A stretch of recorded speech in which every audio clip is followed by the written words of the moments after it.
Radhe Radhe friends, আজকে আমি দেখব তোমার মাইন্ডে যে পার্সন চলছে, যাকে তুমি ভুলতে পারছো না, সে তোমার জন্য কি ভাবছে। তাহলে চলো, যদি আমার ভিডিও ভালো লাগে অবশ্যই লাইক কমেন্ট করো এবং পেজটি ফলো করো, ঠিক আছে। দেখি আমার ভিউয়ার্সদের মাইন্ডে যে পার্সন চলছে, তার ফিলিংস হতে পারে নো কন্ট্যাক্ট আছো, তাহলে দেখি তার ফিলিংস তোমার জন্য কি আছে। চলো আমি 3টে কার্ড নিচ্ছি, ঠিক আছে।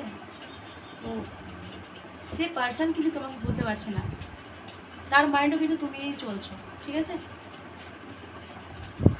আচ্ছা, সে পার্সন কিন্তু কোনো জায়গাতে আটকে আছে।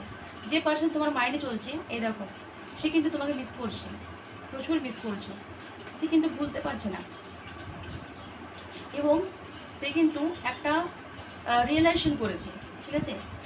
নো কন্ট্যাক্ট সিচুয়েশানে আছো, তাহলে সে বুঝতে পেরেছে যে তোমার থেকে দূর হয়ে যাওয়ার পর সে কতটা, মানে একটা নো কন্ট্যাক্ট সিচুয়েশানে যে থাকলে যেটা মনে হয় স্মৃতিগুলো, সে কিন্তু কোনোতে ভুলতে পারছে না। একটা রিলেশন তার জীবনে হয়েছে, ঠিক আছে, যার জন্য সে আটকে আছে। ও ভুলতে পারছে না, ভুলতে চাইলেও কিন্তু ভুলতে পারছে না, কারণ ওর স্মৃতিগুলো না খুব মনে পড়ছে। তোমার সঙ্গে কাটানো যে মুহূর্তগুলো, সুন্দর মুহূর্তগুলো খুব মিস করছে। অবভিয়াসলি তুমি মিস করছো, তার জন্য কিন্তু এই এনার্জিটা এসেছে। তোমার পার্টনার তোমাকে ভুলতে পারেনি এবং তুমি ভুলতে পারছো না, তাহলে ক্লেম করো। এই রিডিংটা কিন্তু ভেরি পজিটিভ, ক্লেম করো এবং ভালো ভালো ভিডিও পাওয়ার জন্য আমার পেজটি প্লিজ ফলো করো। Thank you, Radhe Radhe.